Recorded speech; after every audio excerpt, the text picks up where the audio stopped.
호세아 4장 1절부터 10절까지 같이 읽습니다. 이스라엘 자손들아, 여호와의 말씀을 들으라.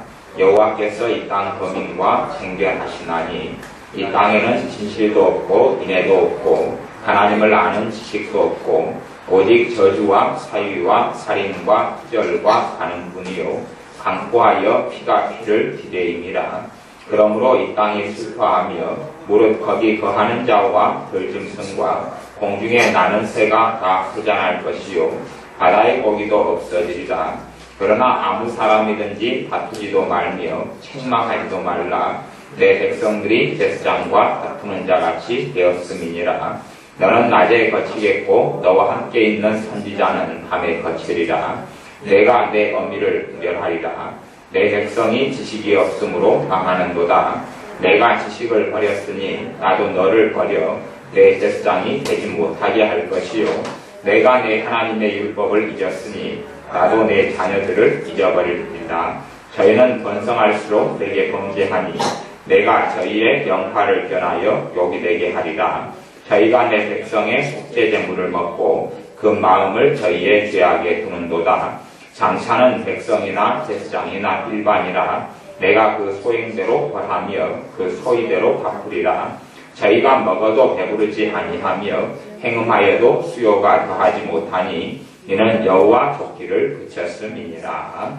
아멘. 호세아 선지자를 통해서 하나님의 백성에 대한 심판, 이스라엘에 대한 심판을 이야기하는 내용이 호세아 4장에 나옵니다. 4장에는 이스라엘이라는 하나님의 백성들의 상태가 나오는데 그 상태에는 4장 1절 하반절부터 나옵니다. 이 땅에는 진실도 없고 인애도 없고 하나님을 아는 지식도 없다. 그렇게 이야기합니다. 진실도 없고 사람들 속에서 진정과 진정으로 나누이고 함께하고 거제하는 것. 이스라엘은 하나님의 백성이죠. 하나님의 백성 사이에서 진실이 없다. 그 말은 우리로 이야기하면 교회지. 하나님의 백성인 교회 안에서 진실이 없다. 진실이 없다는 말은 서로 간의 마음속에 나오는 진정한 교제와 진정한 사랑이 없어져 버렸다. 그런 이야기입니다. 또 인애가 없다. 인애는 사랑, 자비, 이것 인애라 그러는데 진정한 사랑과 진정한 자비가 실종되어져 버렸다. 하나님을 아는 지식이 없다. 하나님을 아는 지식이 없다는 이야기는 첫째로는 지금의 교회들은 어떤 진정한 하나님을 암보다는 지식을 추구하는 것도 있고 또 나아가서는 이제는 성경도 읽지 않는 시대가 되었다 하는 겁니다. 하나님의 말씀에 대한 관심이 없어요. 하나님을 알아가는 것에 대해서 관심이 없고 마음도 없다. 그런 이야기입니다. 또한 설교들도 또 많은 가르침들도 하나님의 하나님 말씀에 대한 한 부분, 하나님의 한 가지, 하나님의 어떤 속성들에 대해서 치중하고 집중하지 전반적으로 하나님의 말씀, 하나님에 대해서 바른 알에 대한 하나님에 대한 지식을 추구하지 않는다. 그러는 겁니다. 신구약 성경 66권에 전반적으로 이 하나님의 사랑이 나오지만 하나님의 사랑보다 더 많이 나오는 것이 하나님께서 도대체 무엇을 원하시느냐, 하나님의 공의, 하나님의 뜻, 하나님의 율법, 하나님의 율례가 대부분을 차지합니다. 대부분을 차지하는데 하나님을 아는 지식이 없다 그 말은 그런 하나님에 대한 바른 지식이 사라지고 없다. 그런 이야기입니다. 그래서 하나님께서 이 땅을 이스라엘 하나님의 백성을 심판하겠다. 4장 2절에는 오직 저주가 있다, 사위가 있다. 사위는 거짓말을 옛날 말로는 한문으로는 사위다 그랬습니다. 저주가 있고 서로가 서로를 향한 저주, 욕설, 이 공격 이런 것, 또 사위 거짓말들이 가득하다. 그리고 살인, 투절은 이 도둑질이나 도적질을 투절이라 그럽니다. 이렇게 서로 간의 재물, 서로 간의 돈, 서로 간의 명성, 명예 이런 것들을 도적질하고 도둑질하기를 좋아하고 그리고 간음, 강포는 사납고 폭력적이고 포악한 것을 강포라 그럽니다. 상대방에 대해 서로에 대해서 포악하다. 피가 피를 디데이인다. 그 말은 끊임없이 살인의 살인이 계속된다. 그런 이야기. 살인의 살인이 계속된다. 그래서 이 땅이 메말라 간다. 이 땅이 슬퍼한다. 그 말은 메말라 간다. 그런 말입니다. 이 땅이 메말라 간다. 다시 이야기하면 이 땅이 여러 가지 한재, 또 기후의 변화, 또 전 세계적으로 기후의 변화와 이상의 기온, 지진들이 차차에 많아지는 것도 땅이 슬퍼한다. 그런 땅이 메말라가는 한 징조입니다. 죄들이 많아질수록 어떤 사람들은 자연재해가 지구온난화의 원인을 돌리지만 사실은 넘어서서는 하나님께서 이 땅의 모든 걸 섭리하시고 다스리시고 통치하시는 것이고, 그런 의미에서 지구의 온난화다, 이상기온이다, 이런 것도 이산화탄소 이런 양이 많아진다, 이런 것들은 실제적으로는 사람들의 삶 속에서 죄가 증가하는 문제다, 이것을 알 수가 있습니다. 죄가 증가하기 때문에 땅들이 저주를 받고 피폐해지고 그리고 메말라가고 별의별 문제가 벌어지는 것이 죄로 인한 문제입니다. 그래서 사회의 기온과 현상과 지진과 아니면 화산 폭발이나 여러 가지 문제와 상황들을 우리가 접하게 되면 그것들이 많이 나올수록 죄의 증거가 심각하구나. 또 심지어 교통사고들의 소식들이 많이 들려오고 열차의 탈선, 또 무수히 많은 사람이 죽는 것, 해일, 또 태풍의 피해, 허리케인의 피해, 이런 것들을 많이 우리가 뉴스를 통해서 듣게 되면 우리는 반드시 기본적으로 기억해야 됩니다. 땅이 슬퍼하는구나. 땅이 저주를 받았구나. 땅이 황폐해져 가는구나. 땅이 저주를 받은 것은 죄 때문에 그렇다고 신구약 성경에서 전체적으로 증거하는 것이 그렇습니다. 땅의 저주에 포함되는 것은 달이나 태양의 활동들도 땅의 저주 속에 다 포함됩니다. 이 죄들 때문에 이 땅이 슬퍼했다. 가보세요. 살인의 살인, 피가 피를 디데인다. 그 말이 살인에 계속 살인한다는 것은 기본적인 살인은 뭐냐고 하면 낙태죠. 낙태예요. 그래서 음란이나 어떤 간음이 왕성해져 갈수록 정상적인 어떤 부부관계 속에서 임신이 아니고 아이를 가짐이 아니기 때문에 아이를 지워버리고 없애버리는 낙태가 횡행하게 됩니다. 물론 어떤 낙태들이 어떤 사연이 있고 어떤 사인이 있겠습니다만은 이것에 대한 것은 전반적인 현상에 대한 이야기, 전반적인 현상인 낙태의 증가. 근데 우리나라 같은 경우 그런 통계들이 무수히 많이 나와 있습니다. 1년에 낙태하는 숫자만 해도 수십만 단위는 가볍게 넘는다 하는 통계들이 나와 있습니다. 그렇기 때문에 피가 피를 디데인다는 것은 상상을 불허하는 이야기고, 그리고 우리나라는 결코 그에 대해서 하나님께 변명할 것이 없다, 그런 이야기입니다. 심지어 전 세계에서 낙태율이 가장 높은 나라에 속하는 국가가 한국이기 때문에 또한 그렇습니다. 대신 믿는 사람의 비율과 퍼센티지는 전 세계에서 그래도 알아줄 정도로 많기 때문에 그렇습니다. 그래서 이 땅이 슬퍼하며 무릇 거기 거하는 자와 들짐승과 공중에 나는 새가 다 쇠잔할 것이요 바다의 고기도 없어지리라. 그래서 올해 같은 경우는 낚시를 같은 물고기가 거의 요 근방에 없어가지고 낚시 행위를 못 봤지요. 왜냐하면 이 고기들이 쇠잔하게 되어지고 또 공중에 나는 새, 들짐승 이런 것. 이렇게 다시 이야기하면 사람이 살아갈 환경들이 안 좋아진다, 그런 이야기. 환경들이 안 좋아져요. 그리고 들짐승, 이런 짐승들, 들짐승 공중에 나는 새가 다 쇠잔한다. 바다의 고기도 쇠잔한다. 여기 환경에 다 포함되는 이야기들인데 우리나라 같은 경우는 지금 구제역 때문에 심각한 문제를 지금 앓고 있습니다. 그래서 어제 그제 같은 경우도 구제역이 안동에서 구제역이 벌어졌는데 안동 같은 경우 완전 유령도시로 변해버렸다고 그래요. 유령도시로 변해버려서 거기 사람들은 외출도 제대로 못하고 거기 사람이 결혼식장에 누가 오려 그래도 오지 말아라.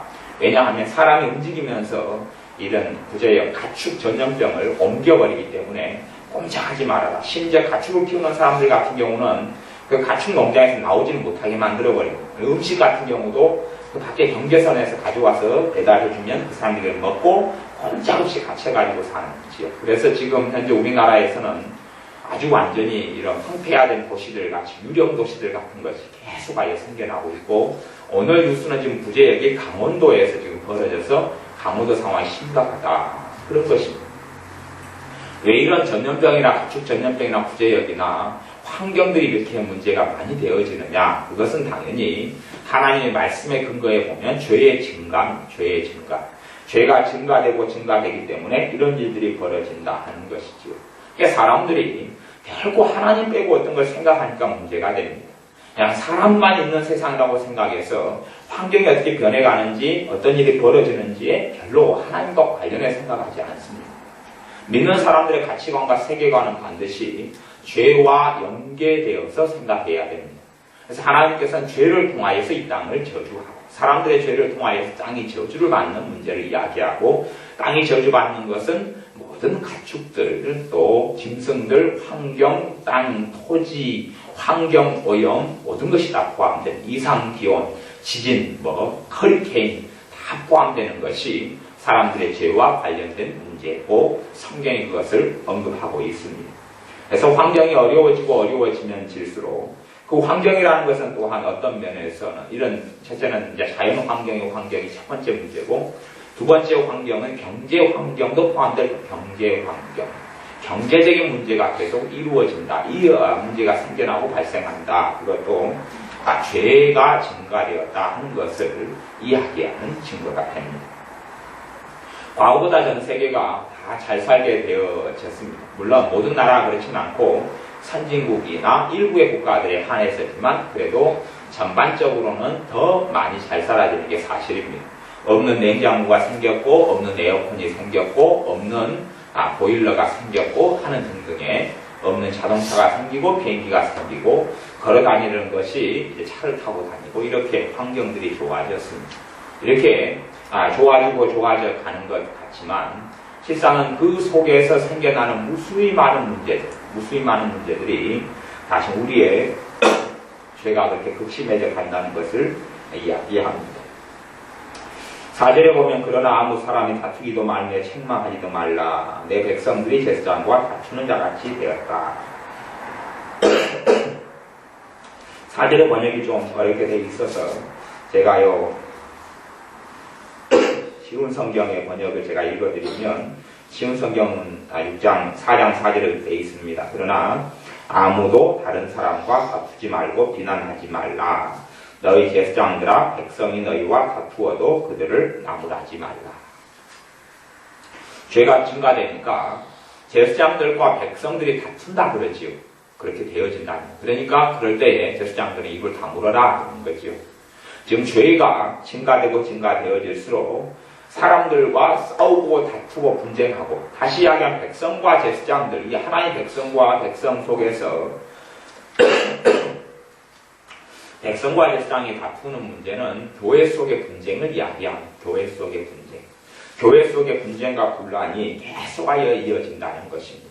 이것이 죄의 원인이고 이유이기 때문에 그로 인하여서 어떤 경우는 목회자들이 애매하게 공격을 받고 애매하게 고통을 받는 것처럼 생각해도 결코 그것이 하나님 앞에서 죄와 무관하지 않기 때문에 너희의 주의 종들이라고 말하는 제사장들은 입을 다물어라. 그렇게 하나님이 이야기하는 겁니다. 너희가 귀가 먹고 눈이 가리워졌느냐? 너희가 소경이냐? 죄의 문제 때문에 전체적인 하나님 백성들의 죄의 문제 때문에 교회 속에 싸움과 다툼과 분란이 증가하기 때문에 이것이 단순하게 사람과 사람 사이의 문제만이라고 생각하지 말아라는 이야기입니다. 지금 이제 국가 상황이 어려워져 가면 갈수록 어떤 특징들이 나타나냐 하면 하나님의 은혜가 사라져갑니다. 하나님의 은혜가 사라져갑니다. 봐보세요. 어떤 사람이 악인이에요. 악인이면 하나님의 은혜가 그 사람을 감싸고 있어요.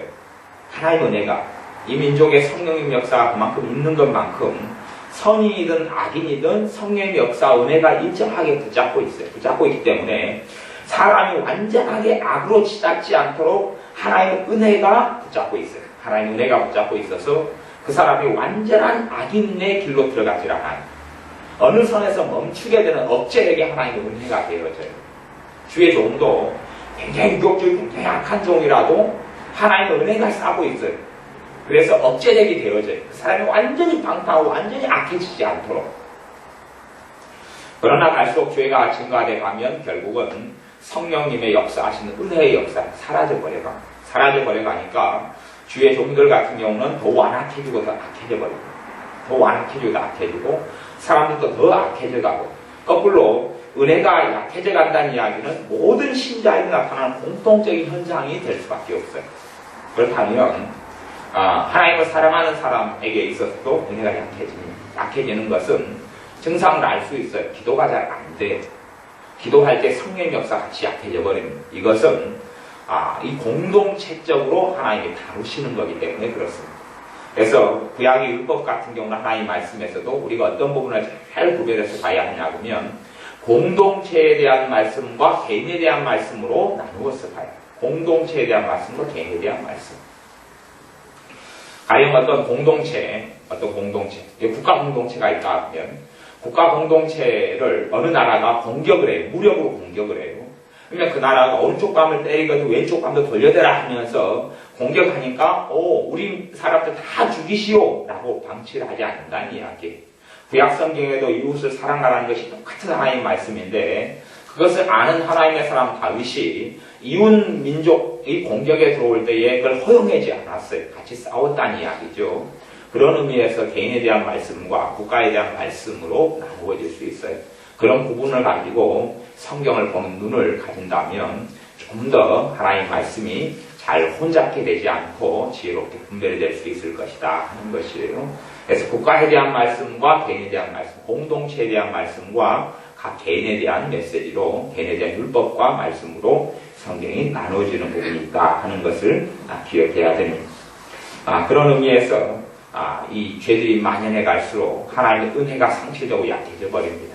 적당하게 세상과 타협하는 목회자 같은 경우는 결국은 은혜의 역사가 사라져 버리니까 성령의 역사가 사라져요. 성령의 그 은혜의 역사하는 게 사라지니까 마귀 역사가 더 강해져 버립니다. 더 강해져 버려서 목회자들이 더욱 강팍하게 변해버려요. 그래서 어제 제가 그런 이야기를 서울에 있는 어떤 집사님에 거쳐서 이야기를 들었어요. 어떤 이야기를 들었냐 하면 집사님이 다니는 교회 목사님이 다른 교회 두 교회에 대해서 공격하는 이야기를 들었다고 해요. 근데 그 다른 두 교회는 나라가 위기 상황이기 때문에 하나님 앞에서 회개하고 나라 민족을 위해서 기도하도록 그렇게 권면하는 교회들이었는데 그 교회에 대해서 이 목사님은 그 교회 목사님들이 위기를 조장하고 그렇게 했기 때문에 이 사람들을 고발해가지고 그 사람들을 쫓아낼 수 있도록 하겠다. 뭐 이런 이야기를 이 주일 낮에 이야기를 했다 그렇게 이야기해요. 다시 이야기하면 그만큼 나라와 민족이 위기를 느끼는 사람은 나라와 민족을 위해서 기도할 수밖에 없는데 그렇게 기도하고 기도회로 모이는 교회가 잘못됐다 그래버리는 것이. 그리고 그 사람도 공격하겠다. 그리고 그들을 고발해서 교회에서 제명시키겠다. 그 두 교회가 그렇게 그런 나라 민족을 위해서 기도하는 일을 벌이는데 그 두 교회에 대해서 두 교회 목회자에 대해서 그렇게 하겠다. 그런 이야기를 했다는 이야기를 듣습니다. 다시 이야기하면 은혜의 역사가 이제 거둬져 버리기 때문에 하나님의 심판 전에는 더 극심한 암흑기가 찾아와 버립니다. 지금 현재 사람들은 자신들이 죄인이다 그러면 인정하지 않습니다. 어떤 면에서 인정할 수 있냐 보면 다 죄인이 아닌 사람 누가 있냐? 다 죄가 다 있지. 그런 면에서는 누구든 인정합니다만은 진짜로 죄인이라는 부분에는 별로 인정하지 않습니다. 정말 극악한 죄인, 당신의 죄 때문에 당신이 지옥 가야 됩니다 이야기하면 인정하지 않습니다. 인정하지 않아요. 인정하지 않으면 예수님 필요 있어요 없어요? 필요 없죠. 그래서 예수님을 믿지를 않습니다. 신자도 마찬가지예요. 신자도 믿는 사람에게, 예수 믿는다고 하는 사람에게도 당신이 정말 극악한 죄인입니다 하고 이야기하면 별로 인정하지 않아요. 몇 명의 일부를 빼놓고는 나는 별로 그런 적 진 적 없어요. 내가 남 사기친 것도 아니고 도둑질한 것도 아니고 사람 죽인 것도 아니고 내가 무슨 그런 걸 악한 사람인가요? 그래요. 그렇기 때문에 교회 안에 들어왔지만 복음의 은혜 속에, 십자가의 은혜 속에 깊이 있게 들어오지는 못한다. 그런 이야기예요. 그래서 이제 은혜가 사라져가는 것도 은혜에 속한 일입니다. 은혜가 사라지는 것도 은혜에 속한 일인데 은혜가 사라지면 결과가 어찌 되느냐 하는 것이. 하나님의 성령의 역사하신 은혜가 사라지면 은혜가 그 사람의 죄의 억제력을 가지고 있었는데 하나님의 성령의 역사를 통한 은혜가 약해지고 사라져버리면 사람이 죄가 억제되지 않습니다. 억제 되지 않아서 그 사람의 고압성이 그대로 살아나고 사람을 죽이는 살인이 그대로 살아나고 강간이 음란함이 성적인 강간으로 나타나서 무수히 많이 사람을 강간하게 됩니다. 사회가 완전히 무너져 버리는 일이 벌어지죠. 그런 일이 이제 곧 도로에 옵니다. 도시 같은 경우는 그런 폭동이 일어나면 우리도 전쟁의 상황이 닥치면 이런 도시는 완전히 폭동 속에 죽은 사람은 죽어버리고 살아있는 사람은 그 악이 완전히 극단적으로 커져버려요. 악이 커져가지고 보이는 사람마다 칼 들고 찔러 죽이고 달라들면 찔러 죽이는 것은 무지할 수 없이 벌어질 겁니다. 예전에 이쁜 여자는 왜 경찰부터 다 죽고 없고 시한역에 아무도 되지 않으니까 눈에 맞고 이쁘게 본 여자는 달라들 성폭행하고 강간한 일은 무지하게 벌어질 겁니다. 왜? 악을 억제하는 성령 은혜가 없어서 사라져버립니다. 그리고 그런 시간이 얼마나 흘러갈지는 모르겠습니다. 한 달이 될지 5달이 될지 6개월이 될지 1년이 될지 모릅니다. 몰라요. 아이들 같은 경우도 성폭행의 대상에서 제외되지는 않습니다. 악이 난리가 날 겁니다. 그런 시간이 이제 반년이든 1년이든 지나고 나면 다시 그때에 하나님의 은혜의 역사가 다시 시작됩니다. 그 이유는 그러지요. 그 가운데 은혜가 걷어져 갔을 때에 정말 크리스찬 중에서 악한 사람들 또한 주님을 사랑하지 않는 사람들은 완전한 마귀 하순이 되어져 버립니다. 그러나 그 가운데 주님을 향하는 사람들은 은혜는 약하게 가지만 주님께 돌아서면서 마음을 정하고 그리고 그 소수의 사람들이 마음과 뜻을 모아서 자신의 인생과 삶을 위해서가 아니라 하나님 앞에서 나라 민족을 위해서 기도하게 되고 회개하게 됩니다. 그걸 통하여서 다시 하나님의 은혜의 역사가 임합니다. 은혜의 역사가 임하면 그것이 그 은혜의 역사가 임하는 것은 공동체의 가치 그렇습니다. 가치. 공동체라는 건 공동 운명체라 국가 공동체, 민족 공동체 이런 부분이 있어요. 교회 공동체도 있고요. 호세아서 이야기하는 이스라엘 백성의 심판이 임했을 때에 일부는 포로기를 통하여 이제 몇 번 잡혀가기도 했고 하지만 여러 가지 어려움을 당했지만 전체 국가가 망하는 것은 한꺼번에 같이 망했어요. 같이 망해요. 공동체이기 때문에 그 속에서 어떤 사람 믿음이 좋은 사람도 있을 것이고 조금 악인도 있을 것이고 많은 악인도 있었을 거예요. 하지만 많은 악인이든 조금의 악인이든 아니면 그 중에 소위 말하는 또 의인도 있었을 텐데 같이 망해버렸어요. 나라가 망하면 이 국가 공동체, 국가의 운명이라는 것이에요. 그래서 하나님의 은혜가 이 땅 위에 그 악행과 폭동과 하나님의 심판이 나타나서 그게 나타나면 모든 사람의 악이 들춰지고 드러나고 그 사람의 본능과 본성을 절대 차지하지 않고 행하게 됩니다.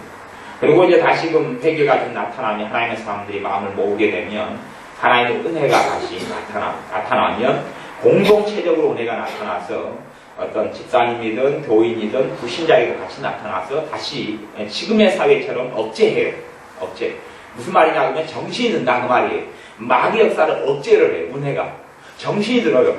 그러면 이제 그전에 그렇게 생각해요. 나는 괜찮은 사람이어서 생각했는데 자기 안에 있는 불신앙, 악, 완전 더러움, 속임, 살인 그러면서 때에 되면 어지간한 사람들은 남자들은 하나씩 죽여보고 그렇게 합니다. 법에 별로 제재를 안 받고. 그리고 나중에 살인자가 되지도 않지요. 그리고 많이 강탈하고 강도질하는 것은 부지기수 다 하게 되고 그리고 정신이 차려집니다. 은혜가 덮어지니까 감싸니까 그 다음에 자기가 얼마나 악한 자인지를 보게 됩니다. 자기가 몇 달 동안 때로는 1년 이상 행했던 자기의 그 손에 묻은 피를 보게 됩니다. 정신이 차려지니까 그 다음에야 이제 그들이 주님을 영접하고 하나님께 돌아오고 회개할지 그렇지 않을지를 결정하게 됩니다. 소위 말하는 교회 안에 주병이들로 있고 진정한 신자로 안 있는 사람도 은혜가 감사할 때는 자기가 진짜 신자인 것 같습니다. 진짜 하나님의 사람인 것 같고 믿음이 좋은 것 같아요. 하지만 은혜를 다 치워버리면 그 본질을 드러내지 않을 수가 없습니다. 진실, 자기의 신앙의 현주소를 반드시 드러내야 됩니다. 환난 속에 목숨을 부지해야 되는 속에 강간을 당하고 폭행을 당하고 죽음의 위협성에 놓이게 될 때에 정말 그 사람이 주님을 신뢰하고 의지하는 사람이 본질을 다 드러내야 됩니다. 그 가운데서야 진정으로 주님의 사람이 아닌 사람은 자기가 얼마나 악하고 믿음이 없고 추한 존재인지를 드러내게 됩니다. 은혜가 사라져버릴 때에.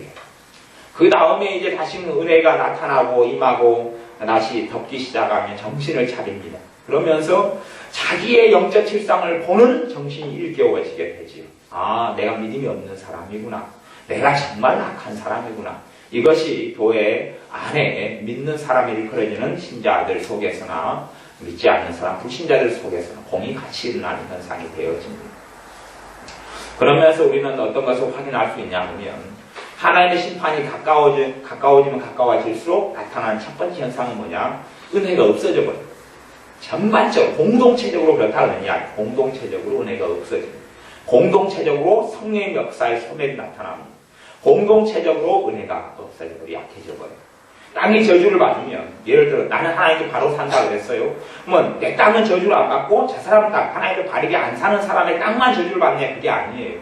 땅이 전체가 저주를 받아. 전체가. 그 안에 극소수의 바른 신앙을 가진 사람들의 땅도 저주를 받습니다. 그 사람의 환경. 내가 사니까 내가 마시는 공기는 오염 안 되고 내가 마시는 물은 오염 안 되고 딴 사람들의 물만 오염되고 딴 사람들의 공기만 오염되는 게 아닌 것과 똑같은 이치, 같이 그러는 것이 하나님의 은혜가 사라질 때도 같이 공동체적으로 사라져갑니다. 교회 안에도 사라져가고 교회 밖에도 사라져갑니다. 그렇기 때문에 전반적으로 이 하나님의 은혜가 점점 약화돼 갑니다. 다시 이야기하면 육적인 목사님 같으면 더 육적으로 변해버려요. 드러나버리고 나타나버린다는 이야기예요. 지금 최근에 제가 서울에 집회하면서 몇 명의 목사님들에 대한 소식을 들었어요. 다시 이야기하면 몇 명의 목사님들이 제가 들은 목사님들이 몇 달 전에는 괜찮은 분이었어요. 몇 달 전에는 괜찮은 분이었는데 지난주에 집회하면서 몇 명의 목사님들 이야기를 들으니까 이제 안 좋은 분으로 변해버렸어요. 안 좋은 분. 아주 극단적이고 아주 유혹적이고 아주 이상하고 심지어 하나님의 말씀을 변질시켜가지고 잘못 전해버리는 등의 이상한 분으로 변해버렸어요. 근데 그런 소식을 그냥 듣기 시작하고 있어요. 그래서 제가 생각하기에 이게 개인의 문제가 아니라 전반적인 이제 은혜의 소멸, 그러면 하나님의 심판이 곧 다가왔구나, 코앞에 왔구나 하는 것을 느끼게 되는 것이에요. 점점 이제 평범한 신앙, 그전에 평범한 신앙이었는데 은혜가 사라져버리면 평범보다 훨씬 떨어져버려요. 적당한 육적인 사람이었는데 하나님의 은혜가 덮고 있는 것이 사라져버리면 적당히 육적인 사람이 굉장히 육적인 사람이 되어버립니다. 그것이 목회자든지 성도님이든지 싸움은 교회 안에 싸움은 더 극단으로 치달을 수밖에 없고 또 적대 행위는 극단으로 치닫고 그래서 아까 같은 그런 이상한 심지어 아무나 이단으로 매대하고 몰고 공격하고 비판과 싸움과 다툼은 더 극단적으로 변해지는 그런 현상이 나타나게 되면 하나님 심판이 코앞에 다가와서 심판 전에 성령의 역사가 더 강해질 수는 없는 거예요. 이 심판 전에 성령의 역사가 강하다면 하나님의 깨어있는 자녀들은 나라와 민족을 위해서 교회를 위해 기도할 수밖에 없어요. 그러면 심판이 임하지 않아요. 심판이 임하기 전에는 그런 의미에서 깨어있는 사람들도 나라 민족을 위해서 구하지 못하는 지경으로 가버립니다. 그래서 심판이 도래하는 수순으로 흘러가는 것이에요. 점점 저 같은 경우도 이공교사님하고 대화하고 이야기할 때 저 개인에게 나타나는 현상도 뭐냐면 나라와 민족을 위해서 이렇게 간절히 기도가 안 된다는 것이 필요성을 느끼고 당연히 아는데도 불구하고 또 말씀은 성경대로 전하는 부분이 많은데도 불구하고 나라와 민족을 위해서 그렇게 간절히 기도가 안 된다는 것이 그래서 그런 부분에서 단지 내 개인의 문제가 아니라 전반적인 상황의 문제구나 하는 것을 느껴요. 나라를 위해서 이런 전쟁이 벌어지는 앞선 상황 최소한 수백만에서 수천만까지 죽을 수 있는 상황인데도 금식하며 절박할 기도가 안 된다는 것이에요. 무수히만 지옥으로 떨어질 터인데 그런 의미에서는 전반적인 성령 역사의 약화가 있다 하는 것이에요. 5절에 보면 너는 낮에 거치겠고 너와 함께 있는 선지자는 밤에 거치리라. 내가 내 어미를 멸하리라. 거친다 그 말은 무너진다 그 말이에요. 무너진다, 넘어진다 그 말이에요. 넘어진다. 그래서 낮에는 너희가 넘어지고 밤에는 선지자들이 너희와 함께 넘어진다 그런 이야기예요. 그래서 밤에는 선지자들 주의 종들이라고 말하는 사람들이 무너져버리고 낮에는 너희들이 무너져버리고 그리고 어머니는 내 어미는 이스라엘을 어미라 그럽니다. 그래서 너 이스라엘을 멸망시켜버리겠다. 우리로 이야기하면 우리 어미가 교회다 이렇게 말할 수가 있습니다. 교회를 무너뜨려버리겠다 그런 이야기. 교회가 무너지면 예를 들어서 서울 같은 데 전쟁이 일어나서 폭격을 당하면 그 큰 교회들부터 다 폭격을 당하고 다 무너져버려요. 이게 200억 지은 교회, 500억 지은 교회가 이렇게 다 폭격당해서 무너져버리니까요. 그다음 교회가 유지될 수가 없어요. 가령 뭐 명성교회 같은 교회는 8만 명이 교인이에요. 그러면 그 교회가 폭격당해서 무너져버리면 8만 명이 모일 장소가 없어요. 물론 그 가운데 무수히 많은 사람이 죽어나가겠고, 또 예를 들어서 교인들이 생각할 수 있잖아요. 야, 우리 교회 목사님 굉장히 신령해. 하나님과 가까워. 하나님과 동행해. 야, 하나님 정말 사랑하셔. 그렇게 했다고 믿었는데 하나님께서 이 땅을 심판하시는 것에 대해서 안 한다 그랬고, 전쟁 이야기는 언급 안 했고, 그랬어요. 평안하다 하나님 축복해 주신다 그랬어요. 근데 막상 신전쟁에 임해서 나타나서 무수히 많은 사람 죽고 폐허가 된 걸 본 다음에 자기 교회 목사님에 대해서 이 사람 하나님의 사람이 아니구나 하게 돼요. 대부분의 큰 교회 목사에 대해서 거부가 나타나고, 당신이 주의 종이었으면, 당신이 정말 하나님의 사람이었으면 하나님의 행하심을 알았을 것 아니냐 하는 것이. 그래서 전쟁이 벌어지면 교회들이 문을 닫는 일을 속출하게 되어질 수밖에 없어요. 큰 교회들 명성을 가졌던 사람들의 명성이 아무것도 아닌 것이 되어져 버려요. 당신이 정말 주님의 뜻을 알고 기도하면서 하나님 가깝다며. 그런데 왜 하나님의 행하신 거 당신 몰랐냐? 왜 알지 못했느냐? 하는 공격 속에 그 교회에 유지될 근간이 사라져버리고 말아요. 예를 들어서 아마 우리 교회 목사님 목사님이야. 괜찮은 목사님, 인간적이야. 왜 저렇게 영적인 세계를 모르지? 그런 목사님들의 교회는 유지가 될 수 있을지 모르겠어요. 왜요? 인간적이니까 알 수가 없었잖아요. 근데 목사님들은 대부분의 큰 교회 목사님이나 유명한 목사님들은 자기가 굉장히 다 신령하다고 이야기해요. 자기가 성령 충만하고 자기가 깨어있고 하나님과 굉장히 가깝다고 가르치고 그렇게 이야기를 해요. 그런 입장에서는 하나님의 나타나심, 하나님의 심판의 역사가 나타나버리면 그들이 주장하고 이야기하고 말하는 것이 다 우습게 되어져서 한순간에 무너져버리고 만다. 그런 이야기입니다. 4장 6절에 보면 내 백성이 지식이 없으므로 망하는 거다. 뭐가 없어 망한다? 지식이 없어 망한다. 이 지식은 하나님을 아는 지식, 여호와를 아는 지식, 그렇게 이야기해요. 내가 지식을 버렸으니 나도 너를 버리겠다. 하나님을 아는 지식이 점점점 사라져버렸어. 하나님 아는 지식이 사라져. 어떤 지식이냐? 그러면 너가 내 하나님의 율법을 잊었으니 나도 내 자녀들을 잊어버리겠다. 하나님 율법을 잊어버렸어. 율법이라는 것은 하나님의 말씀의 가르침이에요. 가르침. 어떻게 살아라 하는 것이 율법이죠. 하나님의 자녀로, 하나님의 백성으로 어떻게 살아라. 근데 지금의 교회의 가르침 속에서는 하나님의 자녀로 어떻게 살아라는 건 별로 없어요. 단지 그런 것만 많아요. 기도에 대해서 이야기할 때도 무슨 기도를 이야기하냐 그러면 하나님을 사랑하는 자는 기도해야 된다는 이야기가 아니라 기도하면 응답해준다는 거죠. 하나님께 당신이 무엇을 받는다는 이야기를 해요.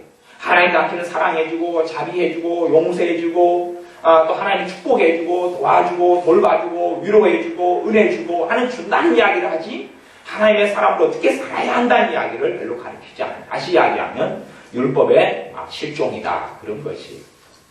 그래 율법이 실종되면 나도 내 자녀들을 잊어버리겠다. 나도 너 자녀들을 없는 것으로 만들어버리겠다. 아까는 지금 어미 이야기했어요. 어미의 첫 번째 의미는 이스라엘 교회, 지금으로 말하는 교회다 그랬고, 두 번째는 부모가 될 수 있죠. 그런 면에서 부모와 자식이 무너지는 것은 가정의 파괴를 이야기하는 것이에요. 가정의 파괴가 되죠. 가정이 파괴되는 것이 이혼이라든지 사람이 죽는 것이라든지 많은 이유가 있지만 기본적인 가정의 파괴는 사람이 죽어버리면 가정은 무너져버리는 것이. 부부가 한 명이 죽어버려요. 그냥 천재지변으로 전쟁이나 지진이나 죽어버려요. 그러면 부부관계는 끝나버리는 것, 그런 것이지요. 7절에 보면 저희는 번성할수록 내게 범죄하니 이스라엘의 현상이 뭐냐면 이스라엘 백성들이 잘 먹고 잘 살게 되면 될수록 하나님의 백성이 잘 먹고 잘 살게 되면 될수록 죄가 증가했다. 그런 것이. 한국도 마찬가지입니다. 잘 먹고 잘 살아져 가고 있어 왔어요. 너무나 잘 먹고 잘 사는 게 많아져 왔어요. 아파트만 가도 어디만 가도 멀쩡하게 쓸 수 있는 냉장고들이 계속 나오고 가구들이 나옵니다. 잘 먹고 잘 살게 되어져 갔어요. 그럴수록 사람들은 그렇게 거꾸로 생각했어요. 우리가 잘 먹고 잘 사는 것이 하나님의 은혜다, 하나님의 축복이다. 그까지는 절대 잘못된 이야기는 아니에요. 그런데 우리가 하나님 뜻대로 살았기 때문에 이렇게 번성한다고 이야기한 거예요. 이스라엘도 그렇게 생각했어요. 네, 우리가 이렇게 하나님 뜻대로 살고 바르게 살기 때문에 이렇게 하나님 축복에서 번성한다고 생각한 것이. 근데 하나님은 그렇게 생각 안 하고 너희들이 번성하고 잘 살면 잘수록 왜 너희 죄를 더 많이 짓느냐 이렇게 하나님 이야기했는데 이 사람들은 그런 관점에 생각을 안 해버린 것이. 이스라엘 자체가, 하나님의 백성 자체가. 그래서 내가 저희의 영화를 변하여 욕이 되게 하리라. 하나님 심판하시면 우리나라의 번성, 우리나라의 영화가 뭐예요? 우리나라의 영화라는 것은 돈이 많고 차가 많고 아파트가 아름답게 세워졌고 도로가 잘 깔려있고 자기들이 대학교 교육은 기본적으로 다 받을 수 있고 이런 복지가 잘 돼 있어서 없는 집 아이는 다 학교에서 돈이 지원되고 또 가난한 사람들은 기초생활비가 나와서 몇십만 원 받아서 먹고 살 수 있고 이것이 영화에 들어가는 거죠. 그것이 요기되게 하리라 무너져버리는 것이 무너져버려요. 하나님의 심판이 와서 번성하는 것이 순식간에 다 무너져버리고 요기되고 말아요. 그리고 쉽게 결코 회복되지 못할 것이고 많은 사람들이 굶주리고 아이들이 굶어 죽는 일도 속출할 것이고 음식을 위해서 배반하고 배신하고 먹고 살기 위해서 심지어 이스라엘 백성들은 먹고 살기 유다도 그렇지만 살기 위해서 자식을 삶아 먹은 사람들도 많았는데 지금의 시대가 왜 그렇게 안 되겠느냐 하는 것이 그런 비참함까지 안 갈지도 모르겠지만 최소한 살기 위해서 형제를 팔고 자녀를 팔고 부모를 팔아버리는 일은 숱하게 속출할 것이다 하는 이야기입니다. 4장 8절에 저희가 내 백성의 속죄 제물을 먹고 그 마음을 저희의 죄악에 두는도다. 4장 8절을 쉬운 성경 읽어보면 제사장들은 백성의 죄를 씻는 제물인 속죄 제물을 먹고 살면서 백성이 죄를 더욱 많이 짓기를 바란다. 그렇게 돼 있어요. 네, 방금 읽었던 개혁성경의 뜻이 그런 것이에요. 저희 재물에 든다. 그 말은 저희의 죄악에 제사장들이 마음을 든다. 그런 이야기는 이 백성들이 죄를 많이 지을수록 재물을 더 많이 가져오고 제사를 더 많이 지낼 거 아니에요. 그래서 야 너희들 죄 많이 지어라. 그런 것이에요. 죄를 주의 종이고 제사장이면 안 지기를 원해야 되는데 죄를 많이 짓도록 교회 안에 헌금을 많이 강조해 놓고 하나님이 주신 축복과 돈을 연결을 지어 놓으면 사람들은 너희가 돈을 많이 내어 많이 내서 하나님 축복이 된다는 가르침을 많이 가르쳤어요. 그러면 사람들이 이제 돈 문제가 다급하고 힘들어지면 그 가르침을 듣고 뭘로 해결하려고 그래요? 돈으로. 그래서 목회자는 그런 면에서는 어떻게 생각하냐면 교인들이 문제가 더 많이 일어나야 돼. 그러면 작정금을 더 많이 낼 거 아니에요. 문제가 더 많이 나면 1,000번의 예물을 드리고 1,000일을 작정해가지고 1,000번의 예물을 드리고 문제가 당신들 많이 일어나야 돼. 그러면서 문제가 일어나는 것은 돈으로 해결할 수 있어 헌금 내고 작정하면서 하나님께 재물이 없이는 나오면 안 돼. 헌금 항상 가지고 예배드리러 나와 하는 가르침들을 어떤 교회들처럼 가르치게 되죠. 그래서 문제가 많이 일어나는 것을 절대 어려워하거나 이상하게 여기지 않고 문제가 더 많아지기를 주의 종들이 목회자들이 원했다 하는 것이 과거 이스라엘이었어요. 지금의 것들도 꽤 많이 그렇게 된다 하는 것이에요.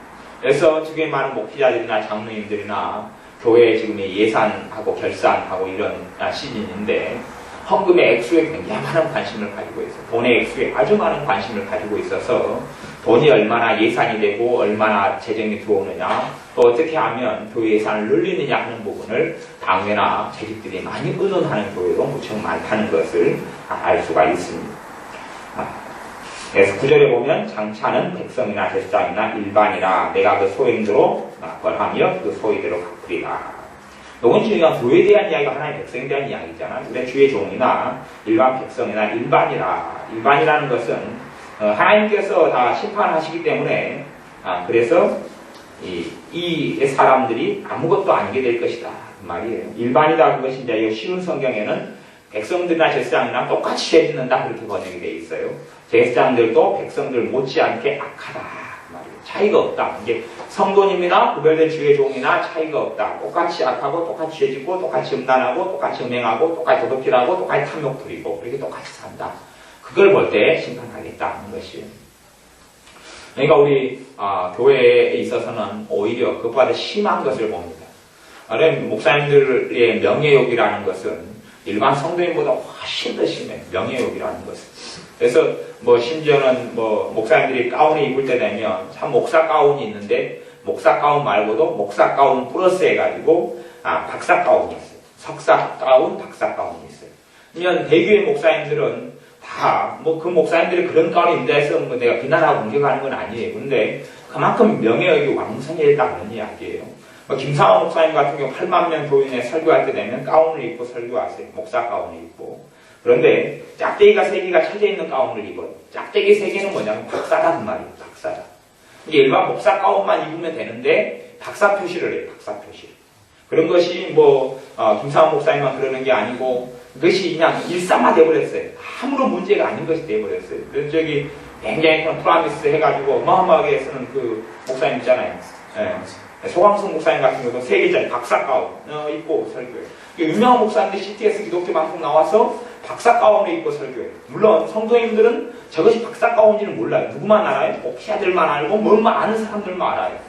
근데 목사가 박사 가운 입고 설교하는 게 이상한 것이에요. 이상한 건 박사 가운을 입어요. 짝대기 3개. 2개는 석사 가운이고 1개는 학사인데 1개짜리는 없죠. 2개짜리가 있고 3개짜리가 있어요. 그래서 학위가 높아져갈수록 물론 그 학위라는 것도 박사들도 진짜 박사가 있고 그냥 교회나 교단만 인정하는 가짜 박사들은 더 많지요. 가짜 박사들도 교육부에서 인정하는 가짜 박사들 전부 다 짝대기 입고 그걸 입고 하면 이게 제가 목사님들 어때 임직식이라든지 아니면 모임에 가면 다 자기 박사 가운들을 가지고 와요. 그 사람들 진짜 박사가 아니에요. 왜냐하면 신학교, 일반 대학교도 정상적으로 안 나온 사람들이 학사 학위도 없는데 어떻게 박사를 따요? 그런데 자기들이 교단에서 인정하는 돈 몇 푼 내고 학사도 안 받은 사람이 박사를 땄다고 그래요. 그리고 그 양반들이 그 행사가 있으면 박사 가운을 다 입고 짝대기 3개 그어진 걸로 입고 서가지고 안수도 하고 행사도 주도하고 그렇게 합니다. 뭐 그런 것이 일상화된 명예욕이다 그런 말이에요. 그래서 제사장들의 죄가 성도들의 죄보다 더 극심하게 되어진 부분들이 있어요. 돈에 대한 탐욕과 탐심 같은 경우도 절대 성도인보다 적게 되지는 않았습니다. 이런 지경이 됐으니 하나님께서 어떤 걸 두고 심판을 보시느냐. 주의 종들이 성도인들의 신앙보다 더 그들의 경건보다 더 좋을 때는 아직 심판이 도래하지 않았다는 걸 알 수가 있어요. 그런데 전반적으로 이게 사실은 전반적이라는 이야기는 기본적인 평균치죠. 평균치. 이번 평균치가 주의 종들하고 성도님하고 차이가 없다는 거예요. 차이가 없다. 차이가 없으면 차이가 없다. 경건성이 차이가 없어요. 그러면 심판 때구나 하는 것을 호세아 4장을 통해서 알고 볼 수가 있다. 그런 겁니다. 근데 그걸 넘어서는 부분이 있으면 주의 종들의 어떤 죄와 주의 종들의 탐심과 주의 종들의 명예욕과 이게 안목의 정욕, 이생의 자랑, 육체의 어떤 정욕들이 더 증가해버리고 나면 그러고 나면 당연히 하나님의 심판은 올 수밖에 없다 하는 것이 호세아 4장 9절의 이야기입니다. 일반이다. 똑같다. 너희들의 죄악이 같다. 그래 내가 소행대로 벌하며 그 소행대로 갚아 주리라 하는 것입니다. 호세아 4장이 그렇게 하나님이 심판을 명합니다. 그래서 하나님의 심판의 직전에 은혜가 소멸되고 은혜가 사라져간다 하는 것. 그래서 똑같이 점점 하나님 심판이 도래해가면 갈수록 성령의 역사가 약해져 버리고 사라져 버리기 때문에 왜요? 심판이 가까워진다는 이야기는 죄의 증가지요. 죄가 증가되면 당연히 성령 역사 소멸은 당연하고 성경이 이야기하죠. 그래서 너희들이 죄를 지어서 성령 근심케 해서 성령님을 소멸치 말라라. 그렇게 이제 성경이 이야기하고 있는데 죄가 증가하고 성령 역사가 약해지고 그리고 심판이 도래하고 이 순서로 흘러가기 때문에 성령 역사 소멸도 공동체에 대한 심판이 오면 공동체는 나라와 민족인데 공동체에 대한 심판이 오면 성령의 역사의 소멸도 어디에서 소멸해요? 공동체적인 성령의 역사가 소멸되기 때문에 그 가운데 믿음이 좋은 사람에게도 성령의 역사가 약해지고 믿음이 안 좋은 사람에게도 약해지고 불신자에게도 하나님께서 은혜로 성령의 역사를 쌓아놓았던 것이 사라지고 없어지고 그런 면에서 기도 생활은 더 힘들어지고 예배 생활도 힘들어지고 은혜 받기도 힘들고 말씀 깨닫기도 힘들고 그때 되면 정치를 드러내게 된다. 그런 이야기입니다. 하나님을 사랑하는 사람도 쉽게 기도가 쉽지 않지만 그 주님에 대한 사랑을 지키려고 발버둥치고 애쓰게 되고 그렇지 않은 사람은 자기의 진실한 신앙을 드러내서 더 악행으로 시작하게 되어지고 그런 가운데서 하나님 심판이 도래한다 하는 것을 호세아 4장을 통해 볼 수 있습니다. 기도하겠습니다. 아버지 하나님, 하나님의 백성 이스라엘이 어떠한 죄를 짓고 어떠한 상태와 상황 속에서 심판이 도래하고 임하였는지를 우리가 봅니다. 우리 한국교회 상황 속에서 호세아 4장처럼 나타나는 상황이 그대로 있거나 그것보다 더 왕성하고 강해서 하나님의 심판을 초래할 수밖에 없사오니 심판에 대해라도 주님 긍휼히 여기셔서 하나님께 돌아서게 하시고 은혜를 입고 자비를 입게 하여 주시고 특별히 교회 가운데 하나님의 자녀들 더 기도로 이럴 때일수록 성령의 역사 약해질 때일수록 깨어서 기도할 수 있도록 도와주옵소서. 예수님의 이름으로 기도합니다.